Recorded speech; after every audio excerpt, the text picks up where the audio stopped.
I think we are live. Hello, everyone. Please let us know in the comments if you can see us and hear us without any issues. That would be great. Okay, before we all gather, I'll give myself a few minutes to give you an introduction of this whole idea and what does customer experience talks mean, as well as a few words about our speakers today. Customer Experience Talks is a live event series where we explore the latest trends and insights in customer experience, something different that we actually did last time when we were talking about e-commerce. So this time we will talk about customer experience, digital commerce, and technology like all in one.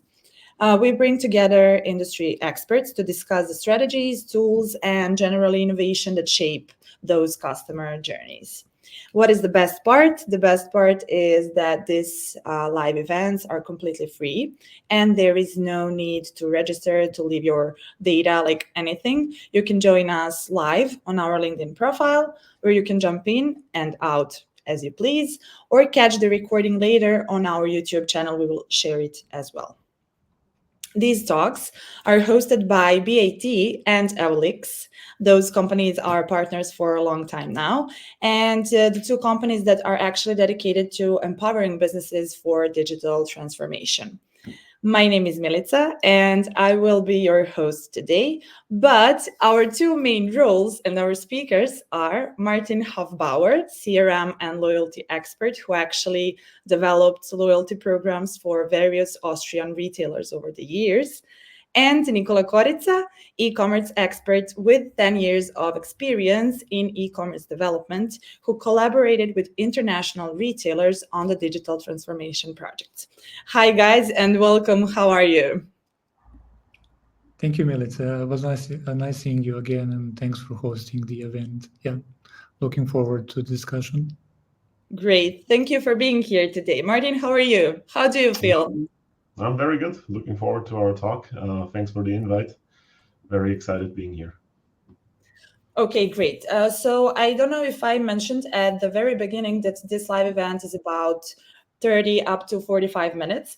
So maybe to start, and I would really like to have one spontaneous live event with our listeners. So for everyone who is watching us right now, feel free to comment and to add if you have anything. So let's do it together. For the beginning, I would like to start with something like tangible and to get to know you better. So Martin, Nicola, maybe to start with Martin, what is your favorite example of a loyalty program and what makes it so appealing? I have to admit that's quite a tricky question. There are tons of loyalty systems, loyalty programs out there. Just to name a few, I mean, everybody knows it. You want to get some new furniture, you go somewhere, you think of a place. Well, a lot of people think about IKEA, right? And there is a very simple loyalty system at IKEA. It's the IKEA family card. You get tons of nice benefits, free repairs, a nice hot beverage directly at the store at IKEA, and so on and so forth, and even some rebates. And the whole thing is without any price, right? The only thing, or the only price, so to say, is that you have to put in your data. So I think that's quite a decent example of a loyalty system. Apart from that, there are typical other ones, such as from Diesel. There is the Diesel house. You can enter. You can, if you buy, you get more points. You advance in the tiers, in the levels, and at specific levels, you're invited to some pre-sales shows and so on and so forth. Quite decent as well, but of course, it's related to how often I go to Diesel and buy stuff, and I think both of those have some advantages. Tricky to say which one is my favorite. I'd rather go with IKEA because it's just free and nice, and you get the benefits and perks, which is cool. I like those examples, and I would definitely like to say that I agree with you. But my favorite would be Diesel, probably. Fair enough. I mean, just a girly thing, fashion retailer. Great. Okay, Nicola, maybe you would like to add something. For me, in Serbia, it's a bit tricky because most of our loyalty systems are based on discounts. So actually, quite a few of them actually offer any perks other than discounts. So like To be honest, I'm not sure I can properly answer this. Maybe based on what we build for other clients, is the non-monetary discounts or benefits that customers actually get. And I think those actually help build that true loyalty mindset with the customers. So for instance, if you buy pens online, you can maybe, if they're too long, instead of just returning them, they can shorten them for free in the store and so on. So stuff like that, like personalized shopping. If you come to a store, you can probably have a guided shopping session. And yeah, as Martin said already, depending on how much you actually spend with the brand, you usually go through a couple of, let's say, steps in a journey. So maybe you're a basic member and then you advance. And with those more advanced steps, you get better benefits. And yeah, I think that's quite a good incentive for customers to actually invest time into actually figuring out how the entire membership program works. So let me know if I understand it correctly. It's not just about discounts, it's about the sense of belonging, right? Exactly. Like I think it's quite clear, because if the only benefit you have is the discount, then your competition can offer those same discounts and basically customers will jump ship right away. So like you need something to hook them, and that's goes more than just discounts. Yeah, I would definitely wanted to add, like Coca-Cola has that moment of creating memories. Like people associate with the drink with the good old days. So it's not just about like the price and the discounts, right? Exactly. Like people will probably forget what you exactly said, but they will never actually forget how you made them feel. And yeah, Yeah. I think that actually has a quite a big impact on like brands creating like a true global membership or loyalty program. Yeah, So I definitely, totally agree with Nicola. In my opinion, it's about the experience and not only the discount that you get, right? Because discounts is something, yes, okay, you can get 10% off, 10 euros voucher for whatsoever, but that's not something which relates with you on an emotional level. So at the end of the day, with the 10% discount, I go there, I shop, I go away, and I don't remember where I shopped it because I only went there for the discount, not really having a good experience or a memorable experience, which is at the end of the day the idea of loyalty, to have more than just a discount. yeah, I would definitely agree with you guys. I think this was like the great introduction of our today's topic. So maybe to start with the basics, to jump into the story more easily. Martin, what would you say are the core principles of customer experience, and what would you say why is it important today? It's often the case that people think customer experience mostly relates to service, right? But if you think about it, customer experience is every touch point a customer has with a brand or with a company at the end of the day. So starting with purely, I'm telling you something about IKEA. First time you hear about IKEA, that's the first touch point that you have about IKEA. The next thing is maybe you go there. That's an experience. You're in the store, you're somewhere there, you get some marketing material, someone reaches out to you and asks you if he can help you with assembling the furniture or whatsoever.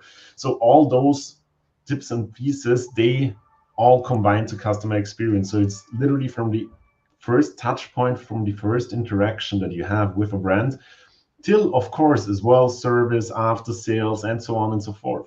And that all ties back to customer experience. It's highly important and tricky to manage, of course, because you have to be aware where your customer has touch points, how he has touch points, which his favorite channels are, and so on and so forth. So there are a lot of complexities that you have to think of to put the customer in the driver's seat and make a customer-centric customer experience. And that's the most tricky part, I'd say. Mm-hmm. Okay, great. Thank you. But can you please tell me which types of customer loyalty are current best practices, and for which industries or target groups should we utilize that kind? Of course. So there are tons of different, or tons of difference. There are quite a lot of different programs that you can enable for your customers. But the first thing that you need to understand is which types more or less of customer of loyalty exist, right? So as an example, behavioral loyalty. Behavioral loyalty is that you go to a specific place many times because it's just out of commodity, out of convenience. Let's say the grocery store, right? You're not deciding on your grocery because it has the best offerings. You're deciding maybe because it's the closest one, or it's the one you tend to go because it's just there, right? So you're not really thinking about it, why you're going there, you're just going there. So that's behavioral loyalty. Then rational loyalty. Now I have, same story, 2 grocery stores, one very cheap, one mediocre, right? Which one would I select more? If I'm on a rational side, I decide I go to the cheaper one in order to get the best price offerings and to get exactly those products that I want. So rational factors are important as well. And another thing that you mentioned before, Milica, is emotional loyalty, right? So you kind of relate to something. You have a strong emotional connection to a brand. Let's take it Diesel, right? You think about it, something nice, something cozy, and so on and so forth. So you have some emotional points that kind of relate to it. And then, of course, incentivized loyalty, something that we all know. You get some specifics out of loyalty because you get some specific rebates, you get some advantages if you join the club. Let's take Amazon Prime, right? It's also a loyalty system, so to say, if you want, where you get an incentive for joining it. Incentive being next day delivery, being free delivery, and so on and so forth. So once you have those concepts in mind, then you have to think about, okay, which programs would fit my customer best, or fit my program, or my basically my industry best. Such as, on the one side, point-based programs, quite simple. You go to a store, Diesel, you buy 2 pairs of jeans, fair enough. And at the end of the day, you get 300 points for your buy. Second thing is a tiered program, same story. You get maybe some points or some specific threshold, and then you advance to a level, be it silver, gold, platinum, and based on those levels, you get specific perks. Early access on shopping experiences, maybe some pre-sale events where you can enter, or a better customer service. So instead of 48-hour response time, you get 24 hours response time. Then, of course, quite old, but still somewhat a gold one, punch card programs. You might all know it. You go somewhere, you get a card, at the 10th cup of coffee is quite free. That's, in my opinion, still work out? I think so. Honestly, if I go to a bakery around the corner and I get this little punch card, I tend to go to this bakery again instead of another one, because I get my donut for free. The 10th donut is free, so it kind of works out. It's the same with every coffee place you go. Well, why not go another time to the exact same coffee place? If the value is there, if the product fits, so the coffee is not completely undrinkable, so to say, right? You would tend to go there again to get your 10th one for free. Why not? It's a decent offering. So if it is traditional method, it doesn't mean that is old and not useful anymore, right? I don't think so. I mean, of course, it depends on the industry you're in and if you can offer the 10th product for free, right? As example, BIT Evol.X, it's quite tricky to say the 10th implementation will be for free. That's quite a tricky concept to say. We need to think about something else. But if you have some basis where you can do an offering that doesn't harm you, but still brings the customer back and kind of gives a good feeling because he was able to spend something there and he received something back, why not? Even though it's an oldie, it's a goldie. I would say it still works out. I love it. Great. Thank you. Thank you so much. I would also like to go back to one topic we mentioned at the introduction part. Am I wrong? But I get the impression that retailers have gone overboard with those discounts and are now so competitive. And they often hear that people don't want to buy anymore unless the products are on sale. Let's remember how often we talk about consumerism today. So do you think that all these kind of customer loyalty programs would work out for any retailer? In my opinion, not. In my perception, I mean, one misperception is that frequent purchases based on rebates are loyal. that's a very niche part. That's one part of the buyers that you have, those that come to your store because they want to have their voucher, they want to have the 10% discount. But that's not all, right? There is much more that you can offer, be it some perks, as mentioned, a free cup of coffee if you come to the store. So instead of having a lot of online shoppers, you try to get them back into the store. Why? Because then, of course, I see maybe a shirt and a pair of trousers that nicely fit together. And if you have them tangible, it's another experience. Still, same story on online. With the recommendation engines that we have nowadays and that are also implemented, you can, of course, build this features for the customers as well. But let's take shopping experience to the next level, where you say, okay, you have a little concierge agent there, and this concierge agent is only for those who are loyal customers. They get the concierge agent, they have a personal shopping assistant that's online helping them, showing them how which fits, and so on and so forth. So you have a lot of different possibilities to fulfill the needs of the customer and put it in the center and have him in the driver's seat, without necessarily giving him constantly 10%, 20%, 10 euros, 50 euros, 100 euros rebates. So there are different other possibilities. And honestly speaking, especially on the retail side, so often retailers have the same products. So it's, of course, on the one side, it's the price. But on the other side, free delivery, fast delivery, good customer service. I'm calling them, I can reach them. I directly know, okay, look, the trousers don't fit. Can I send them back? Yes, of course, send them back. We'll send you another pair, and so on and so forth. Maybe something's broken. You can replace it easily within a year, and so on and so forth. Those are additional perks that you can offer, which make the difference. And most of the customers are then willing also to pay an extra price. So the price is not always the decision criteria for a customer to say, okay, I'm going there. Of course, there are some customers that behave exactly that way, but there are others who rather have a specific service and exclusive service and are willing to pay an extra price for it, instead of constantly having just 10%, 20% off. Okay, great.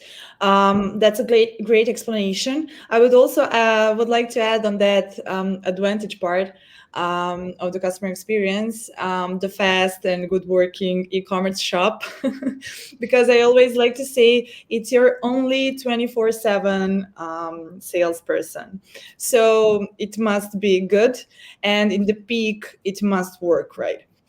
So when we are talking about it, Nicola, can you also share some best practices from a software development perspective?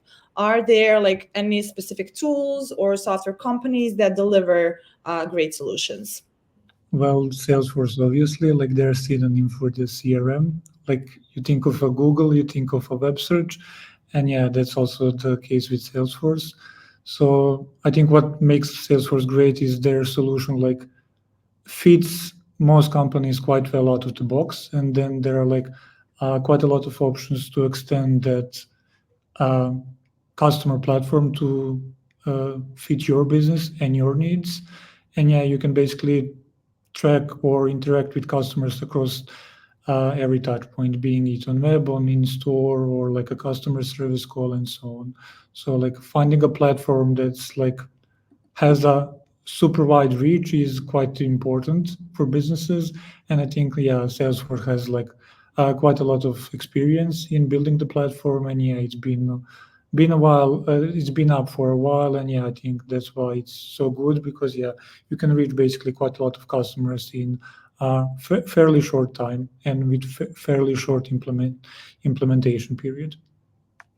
Okay, great. Martin, would you like to add something, or you agree with Nicola? I do agree with Nicola. I mean, the thing is, Salesforce has a really good possibility to interact from the e-commerce side to the CRM, and we've mentioned it before. Customer experience is important, right? So if I don't understand where the customer and which interactions the customer takes on my online experience, and I can relate to that, then I'm having somewhere a disconnection between my experience. So I will not be able to offer a good customer experience without having all this data in one place and without understanding the customer and his needs. And therefore, it's important to have a CRM attached to a commerce site. And Salesforce, as Nicola said, is one of the tools which definitely offers that, where you have exactly those possibilities of having a joint view of the customer and having a decent, really good 24/7 experience e-commerce wide. Yeah, okay. If we are talking about some like smaller brands that maybe can't afford a platform like that, I guess there is a lot of other platforms as well. From a marketing perspective, I really think that customer experience and all that customer journey is really important from that side as well, like the segmentation of the customers and everything. So I would definitely add maybe Shopify as well and some other platforms if you like can't afford or you're not an international brand, but you would like to do something on that customer loyalty level, right? Totally agree. So it depends on the requirements that you have and in which stage you are, how big your business is, how big in the industry you are, which type of spending you're planning on the IT infrastructure. And based on that, it's necessary to assume, okay, or to jointly evaluate, okay, what is the right tool for you? Because of course, taking just the biggest and the best is not always the best use case for a small business. So exactly as you said, Shopify has really strong capabilities there as well. And it's especially for small businesses a really nice way to jumpstart an e-commerce experience. Still, it needs to connect somewhere, and that's crucial in my opinion. It needs to connect to a CRM system. It needs to grab customer data and centralize it somewhere. And that's the whole strategy that you have to think of. Okay, where am I now? Where do I want to be in 2 years, 5 years, 10 years? And is the platform, the tools, and so on and so forth that I want to use, is it future-proof? Does it has updates and so on and so forth? So that's crucial in my opinion. Yeah, definitely. Great. I'm really happy that you mentioned the CRM because B2B companies even use it. So I think that B2C definitely should do it. Okay, so now that we have an overview of loyalty, I would like to ask a question for like the both of you. How can companies avoid making empty promises when building loyalty programs? What are your suggestions? Maybe to start with Martin. Sure. So as mentioned before, one thing is I'm building a loyalty program and the only thing I'm getting out of it is rebates. It's a nice thing, but at the end of the day, at a specific point in time, I will not be happy. Then the second thing is maybe I'm having a good loyalty system. I'm getting some perks. I'm having some specific tiers that I'm in, silver, gold, platinum, and so on and so forth. And then the occasion happens. Let's stay with diesel. I'm buying a new jeans. I'm wearing it 2 times, and all of a sudden it rips apart. I'm trying to reach out to diesel, telling them, "Look, guys, was a bit tricky. I bought it, just wore it 2 times," and nobody replies. With that, my customer experience is gone, right? So even the best loyalty system needs a stable customer experience behind it. And what's important as well is understanding your customer. You don't want to, same with the rebates, you don't want to throw the rebates out. You don't want to talk or interact with each and every customer of yours the same way. They're different. They have different perceptions. They have different wishes, desires, shopping behaviors, and so on and so forth. So personalizing, targeting exactly the communication to their wishes, asking them for data in order to understand them, but only to better perform on the other sides to give them really what they want. That's something that you can do, and that contributes to loyalty. And I have a stupid example. I'm a skier, right? So I love go skiing. If I'm getting an email message from the ski region where I constantly go with, "Dear snowboarder, don't you want to check out the newest pipes that we've built?" I will be a bit disappointed because I'm a skier. That's not something that fits for me. So I'm willing to share that I'm a skier, but I also want to have targeted experiences for me as a skiing person and not as a snowboarding person. And those are the things there where you have to engage with the customer, where you have to properly segment, properly look at them, look which data they share with you, what they are willing to share with you, and then of course target them based with personalized experiences. And that's important. So to conclude to your question, because I went a bit off, yes, it can be an empty promise. I can have the best loyalty system in place if the customer experience, apart from that, personalization is not there, and so on and so forth. If those things don't work out, it's an empty promise. If you consider all those different aspects together, loyalty will perform very well, and then you will have brand advocates. Then you will have people who come there and say, you know what, I had the best experience ever at XYZ, not only because I'm in the loyalty system, but also because they care about me and they treat me like I'm their one customer. Great. That is a great point. And I don't think you were off the topic. I think everything was just at the right path. Nicola, maybe you would like to give us your opinion. Yeah, definitely. So I agree with what Martin said. So it shouldn't be like generic. It needs to be personalized for me. But like from customer perspective, I'm often quite overwhelmed with the options of loyalty programs. Like everyone now has it. And like in some use cases, like I simply do not want to join your loyalty program because like I might be purchasing one time and yeah, like how can you actually convince me to join your loyalty program? So for instance, maybe a real example, like a couple of months ago, I bought like a water filter for the home and like um, what kind of loyalty would I get out of your program? Because I already bought it, like I'm not going to buy another one, but like they have a loyalty program where they automatically contact you in, let's say, 3 or 4 months, and they say, hey, your filter is almost out. Would you like us to come and replace it? What time suits you? And that's like a loyalty program that might not be super obvious, but like it works in the background. I don't necessarily think about it on a daily basis, but they do thinking for me. And that's like probably a good loyalty program that, yeah, it's not an empty promise because you don't actually see it. It works in the background. And I think quite a lot of customers actually appreciate it, proactive mentality when it comes to managing, yeah, your relationship with them. Like a real added value. I really love it. I really love this one example because it's simple as that. Once in Exactly. a month, yeah. Yeah, like I don't have to think about it. You don't like spam me with a bunch of emails or something like that because yeah, everyone is now overloaded. You basically have so much touch points, and yeah, finding that sweet spot is quite a nice one. And that's a Okay. really good example also from Nicola, because I really like the story, because at the end of the day, if I now approach Nicola and ask him, hey, I'm thinking about a water filtering system, do you have a recommendation? He will definitely tell me this company is amazing. And why? Because in 4 months' time, they will remind you. I don't have to think about it. I don't have to at all think about my water filtering system. They take care of that. And that makes a brand advocacy in Nicola, for instance. So he likes the brand, he thinks well of it, he has a good experience, and therefore he becomes a loyal customer and reaches out, and through word of mouth I might become a customer of that company as well, because I relate and I trust his experience. And that's the best thing that you can get out of loyalty. When experience go to satisfaction. Exactly. I would say like that. Yeah. Okay. So, how can we effectively bridge the gap between online and offline experiences, ensuring customers feel rewarded no matter where they shop? Because today we are talking a lot about the online shopping, offline, and etc. So let's start with that.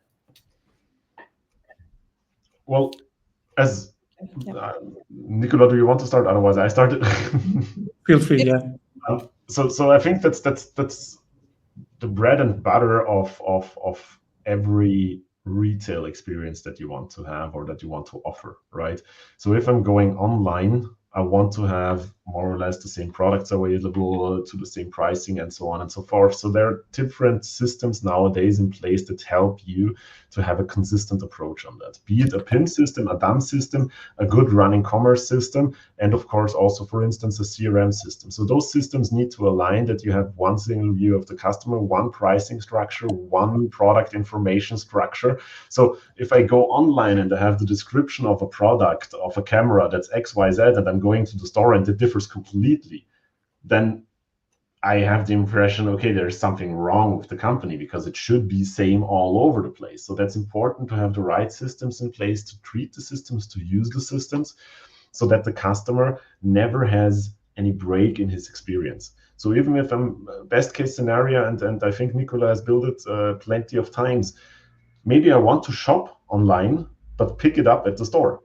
That's a simple experience, right? So you're shopping online, you're going to the pickup, and at the pickup, you want to have your products, you want to have them to the same price, maybe because you only reserved them and you didn't buy them. So you want to have this price stability, which is important, which is a combination of, okay, I bought it or I reserved it online and I still have the same price in store.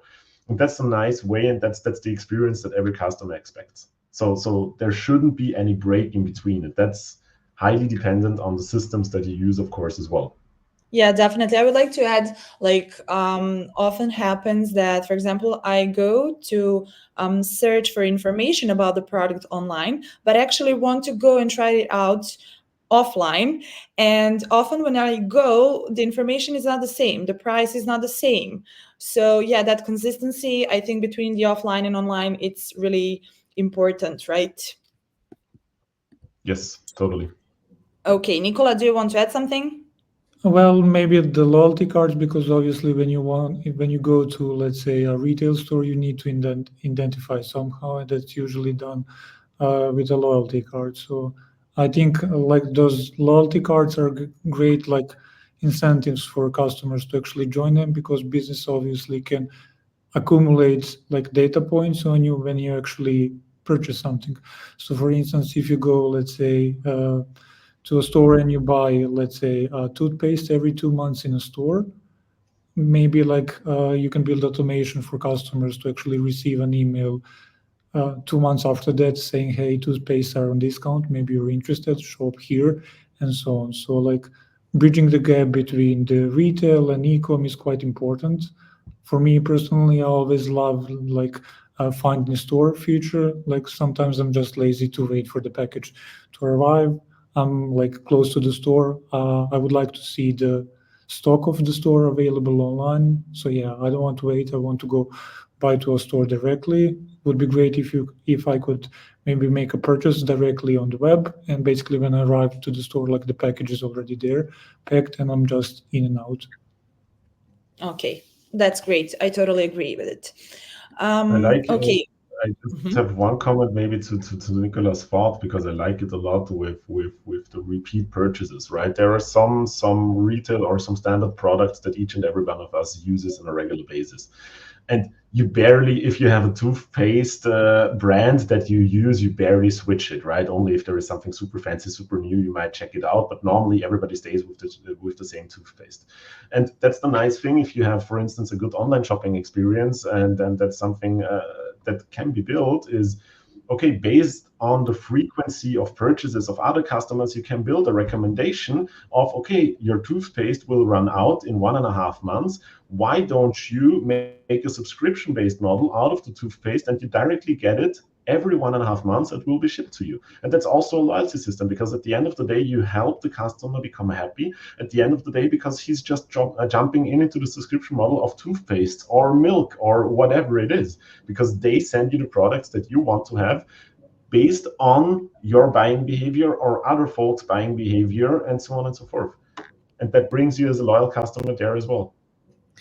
Exactly. Like I would like to add maybe one example for one of our clients. We actually built a baby box. So when you become a parent, obviously it's quite a lot of, and it might be stressful. So a feature where you have like a monthly supply of all of the baby needs, so like baby wipes, diaper, and so on, automatically shipped to your address, is a quite nice feature that, yeah, quite a lot of parents, based on the feedback, appreciated. I love that one. Yeah, it was a good one. Great. Okay, Martin. Maybe to explain how does offering exclusive rewards in specific channels influence customer behavior? I mean, the thing is, it depends on what you want to achieve with offering exclusive rewards, right? Nowadays, a lot of brands, a lot of companies still build apps, want to have apps, because it's the first touch point that someone has, right? Shopping experience mobile needs to be there, but maybe also having an app for the services that you can request, the services that you can register products, and so on and so forth. And it's a commodity to have an app to scan a QR code, whatever it is, and directly get this information. Often people might think, okay, I might not use the app. So in order to get the people towards the app, it's nice to incentivize them. Okay, the first 10 euros are for free if you sign up for the app. why not, right? So you want to offer the possibility that they can discover your new channel. And then, of course, in nowadays time, it's quite important also to understand the mean channel or the focused channel that a lot of people have, right?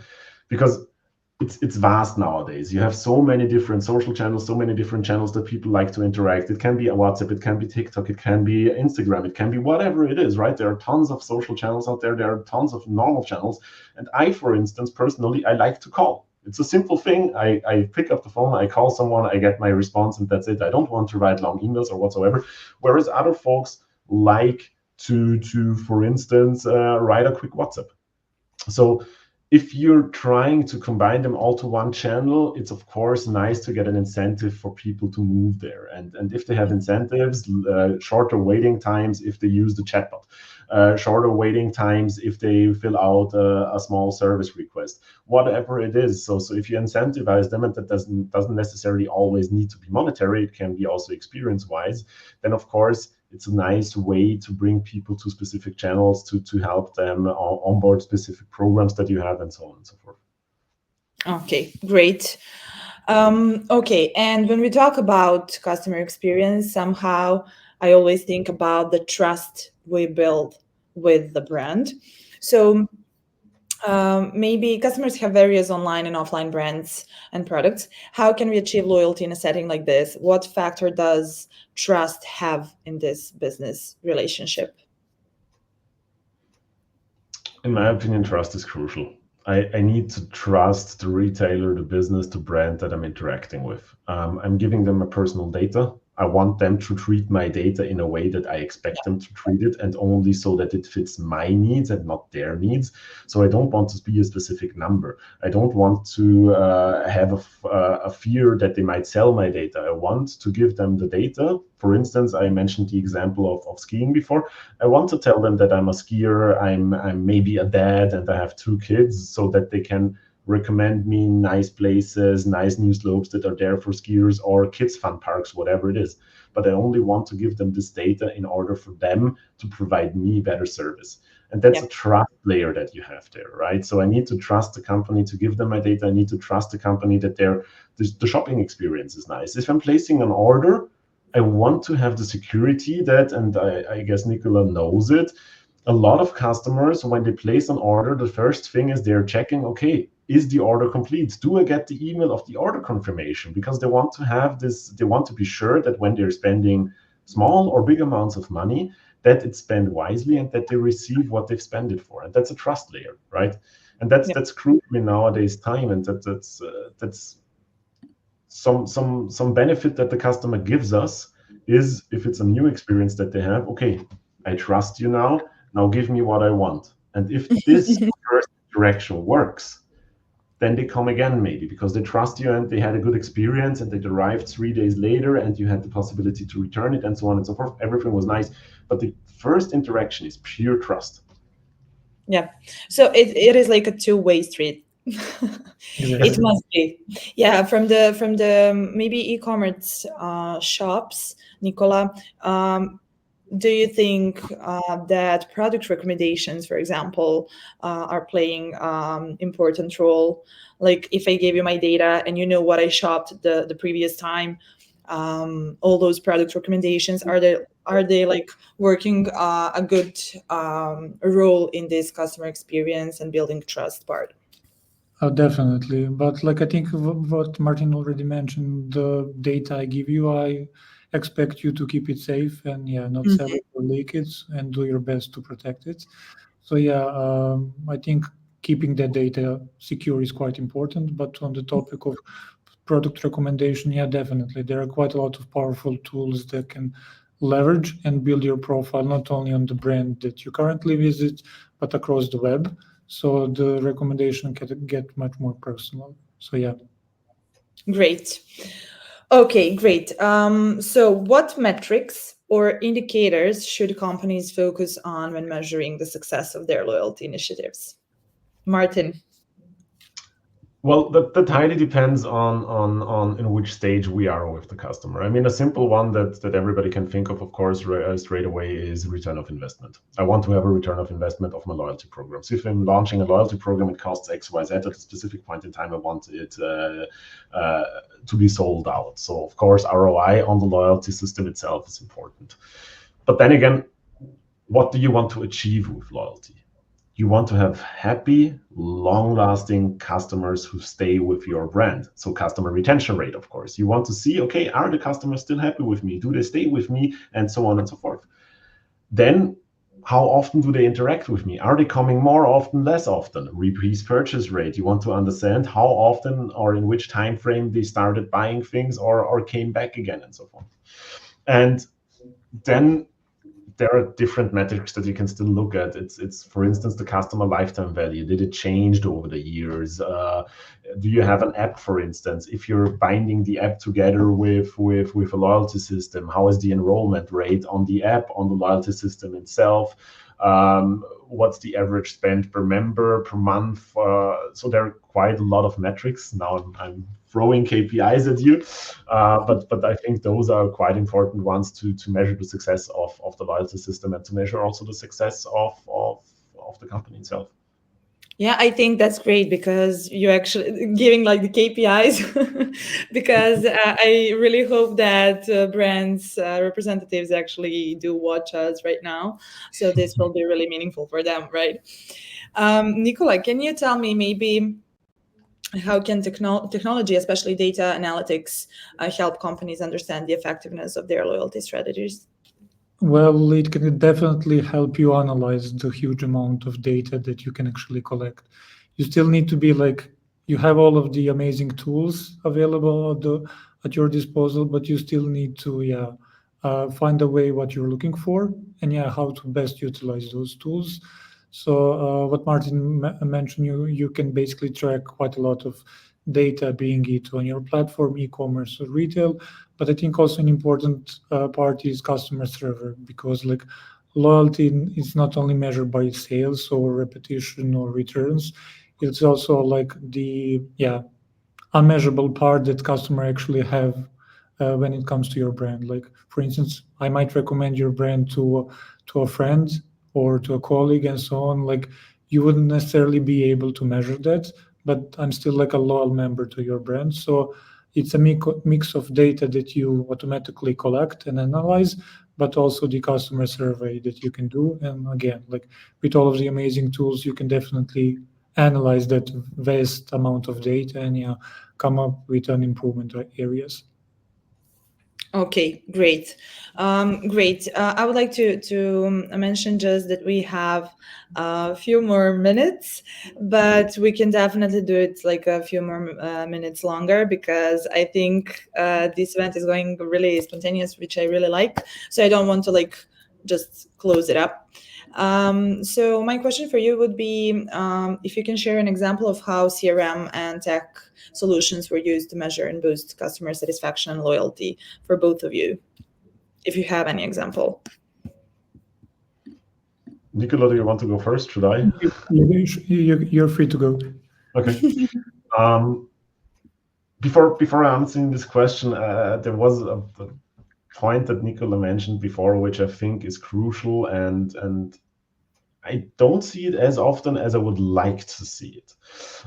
It's exactly what Nicola said, word of mouth marketing, right? So at the end of the day, I'm having a great experience with a brand, with whatsoever, and then I'm recommending it to you both, let's say, right? I had an amazing experience with Diesel or with whatever it is. It's a simple thing, just a simple solution to reward me for recommending it to you. It's just putting in an email address, how have you heard from us? And with that, maybe Diesel realizes that I'm a super strong brand ambassador because I'm recommending it to a lot of friends, and those friends are coming there and are buying things. And unfortunately, even though it's fairly simple to set it up, a lot of brands still don't use it, which I think is a lack of an opportunity, because the strongest link someone has to a brand is the person you're talking to. And you're believing when your friend tells you, I'm having an amazing experience with XYZ, the chances are that you will check this brand out and that you might buy something there, especially if it's in an area where you feel comfortable with. So exactly those metrics should be measured. They're easily measurable, and they should be implemented at a lot of customers, in my opinion, because it opens up the brand reach. Great. Yeah, you can continue. Sorry. Now, coming back now to your question, it was just something I thought of. We've been talking about loyalty, CRM, understanding the customer, understanding the data. I think Nicola and me, as we've been working quite long in these areas, and have seen also a lot of experiences of customers, and because BIT and Evol.X are partnering up also since quite a successful long time. There are quite a lot of customers where we've seen a good combination of e-commerce systems built, sending the data to CRM, using this data that's then in CRM to understand the customer more, properly target him in marketing, and only sending those offers that are relevant for him. And that's the beauty if you have those systems in place. They all play together. They help a marketeer, a salesperson, a service person in their day-to-day business. You have a broader reach with e-commerce, of course, and that's the beauty as well here. There is no direct disconnection between e-commerce and in-store, and that's the beauty that you can build with those systems in place nowadays. And that's the beauty where you can really focus on the customers, put them in the driver's seat, make it customer-centric, and also help the employees that are working with those tools become more sufficient, more happy in their day-to-day work. If you can properly segment, if you can properly see which customer is where, if you can analyze them properly and then target them, then it makes fun to work. It's fun to see those systems. Same in service. Even though a customer calls me and is unhappy, I know what he bought. I can directly tell him, I'm sorry, your laptop broke down. I see you've bought it 3 months ago. What about you send it to me and I'll send you straight away a new one and we're good to go. That's amazing, because the service representative will not have too many angry customers, but can really do his job that he likes and can really interact with the customer in a nice and friendly manner. And that only happens if you have all that data in one place, everything combined in the systems, and they need to work nicely together, of course. Great example. I must say that I'm very grateful that you point to marketing as a strategic part of business as well. As a marketing girl, it's really important for me. Thank you, but it really is like that. Okay, maybe to move on to the difference between B2B and B2C companies regarding loyalty. Does one need a loyalty program more than the other? What would you say? Tricky. I would say B2C needs it a bit more, because obviously the competition is a bit tougher there, and you have quite a lot of customers to reach. So you need to build a solution or automate most of those things. And that obviously costs time and money. With B2B, it's usually a smaller amount of people and customers you interact with. So like it can still be done manually or partially manually by the team, for instance, in BIT or in other smaller or medium companies. But yeah, like for B2C, I think you need to have some kind of automation that works basically 24/7 for you. But yeah, for B2B, bit less. Okay. I Martin? tend to agree somewhat. The difference, I mean, you have to think about B2B and B2C. B2C, of course, as Nicola says, you have a lot more customers. So there is a lot more you have to deal with. But then again, on B2B side, the deal size is a lot bigger. And if you lose one deal on B2B side because they didn't have a good experience, they are not the most loyal customer, whatever, that has a huge impact on your day-to-day business. That has a huge impact on the financial numbers at the end of the day. So in my opinion, it's tricky to say which one is better or which one is more important. They differ based on the nature of business, because B2B has longer sales cycles, B2C has shorter ones, B2B has bigger sales deals, B2C has comparably smaller ones. So you have to adapt to those circumstances. From the perspective, of course, giving incentives, leveling up, and so on, and from a classical loyalty point of view, how you nowadays perceive it with points, with tiers, and so on and so forth, it's more crucial on the B2C side. Totally agree. on the loyalty frame, that you have to put the customer in the middle, that you have to service him, that you have to be constantly with him, that you have to target him properly, personalized, and so on and so forth. Those experiences, they are crucial in both sides, totally. So wouldn't say one is more important than the other in that case. Totally agree with it. Okay, and what unique value propositions should B2B companies offer to create meaningful loyalty programs? Because this whole live event, we were talking about B2C, I would say, but let's just now see what are some loyalty programs for B2B. That's a tricky one, I have to admit. B2B loyalty programs, in that case, I would have to think of. I mean, the most typical things that you do is you want to have an account manager for your top tier customers.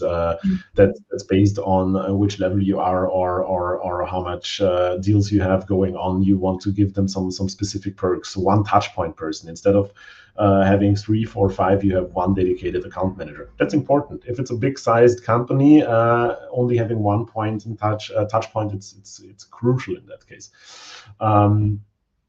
Then what you can offer, access to specific resources, trainings, those things, live events, webinars for specific companies only, right? I mean, it depends. So there are possibilities to offer some perks. There are possibilities to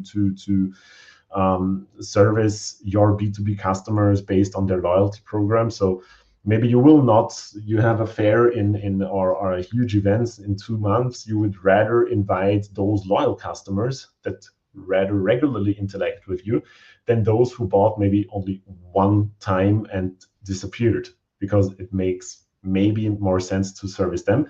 But that also depends on the strategy of the company. Maybe you say, well, I've had enough of those that I already have. I want to have some new ones. Let's invite those that don't interact with me. It's a bit of a cross thing, but depends, right? But there are some possibilities on how you can service and how you can build a nice loyalty system. It just differs, in my opinion. It differs from B2B to B2C. It's different metrics, different things that you have to look at, that you have to consider. Definitely. At the end of the day, just be present. And as you said, I think that account management, like key accounts, are really important. And to have one person who actually interacts with the companies you work with. Yeah, and I think no matter how you look at it, at the end of the day, you want to be a valued customer. You want to be in the center of attention of the company, and that doesn't differ if it's B2B or B2C. You want to have some emotional attachment, or you want to have an emotional relation. That's the same on B2B as on B2C. And of course, to a certain extent, you also want to have some monetary advancements or monetary advantages on B2B and B2C side. So either way, some basics are the same, but then how you build it, in which direction it goes, that might differ. I would totally agree with you. Okay. So for the end, I would maybe just like to see, what do you guys think? What trends do you see shaping the next 5 years of customer loyalty programs? Are there like some new things we should be ready for? Maybe Nicola, you would like to. Can I bring AI? Because everyone will bring it. But yeah. Okay. Collecting so much data takes quite a lot of time and research to analyze. So if you can have a tool that does it for you, I think will speed up the loyalty part quite a bit. Because obviously, as Martin said, you have quite a lot of touch points, being it on social channels, on commerce, in retail, and everything in between. And managing all of those customer relationship on all channels is quite tricky, time consuming. And if you have a tool that can do it for you, and it doesn't have to be perfect, it just needs to be better than what's currently available. I think that's a really good improvement, because even if you improve something by 1%, if you have 1 million customers, that will for sure have a big impact on your business. So like tools that allow you to do that will definitely help you in the long run. Automation and personalization all together. Okay, Martin? I agree with Nikola on the one side, of course, AI, but before going in depth about AI, good data, good and useful data that you can act on, that you can work with. I think nowadays so many brands have a very similar service offering, so you have to kind of differentiate yourself. So you have to be creative, you have to find new ways of attracting the customer, you have to service those channels that the customer needs or wants. So if I'm only opening up email, the customer might not be happy. He wants to have different sources in order to interact. A shitty chatbot is a shitty chatbot, and the customer experience goes down and the loyalty goes down. So you have to have good tools in place. And of course, in my opinion, quite important and often underrated marketing still. You have to reach out. You have to reach out personalized. You have to be creative, bring some new ideas, try things, and see how people react, and get your brand out, your idea out, your values out, and communicate it, and therefore attract customers to you as well over marketing with good data in backbone, which helps you. Great. So I think somehow we came to an end. But before we totally finish, maybe we have some questions from the comment section. If anyone has any questions, please feel free to ask, and we are here to answer. And actually, yeah, we do have one. If I want to digitize my loyalty concept, where should I start? Martin, would you like to? That depends on what you already have in place and which direction you want to go. So on the one side, if you want to digitize your loyalty concept, first is challenge it, see if the loyalty concept works out, and then think about it. Do you have all that is necessary to properly reach out to the customers, and so on and so forth? So often what you see is companies saying, well, I want to have a loyalty concept, and then I'm asking them, okay, where is your customer database?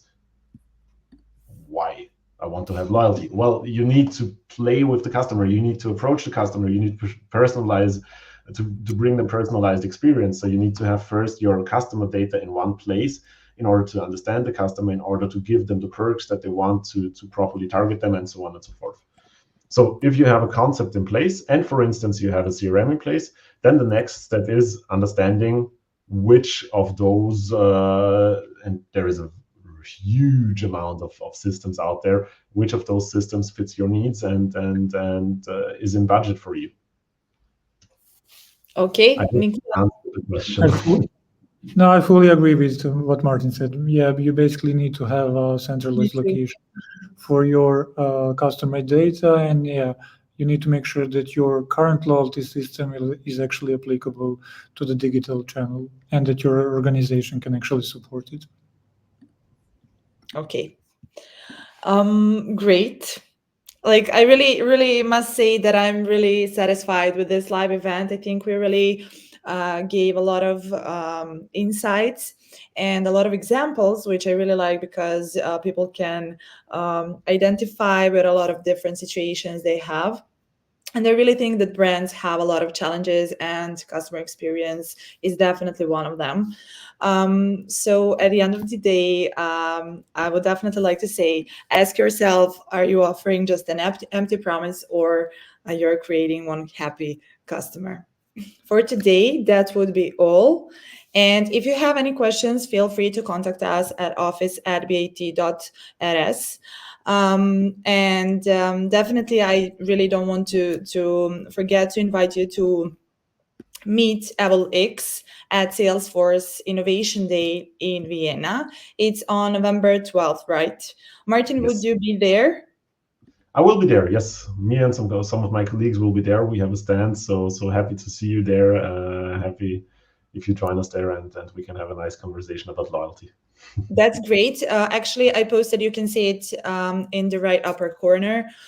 You can go and scan the QR code and check out the Salesforce website, and the part where you can see more information about that Innovation Day. So we're definitely inviting you to come to join us and to meet Martin, the main role today.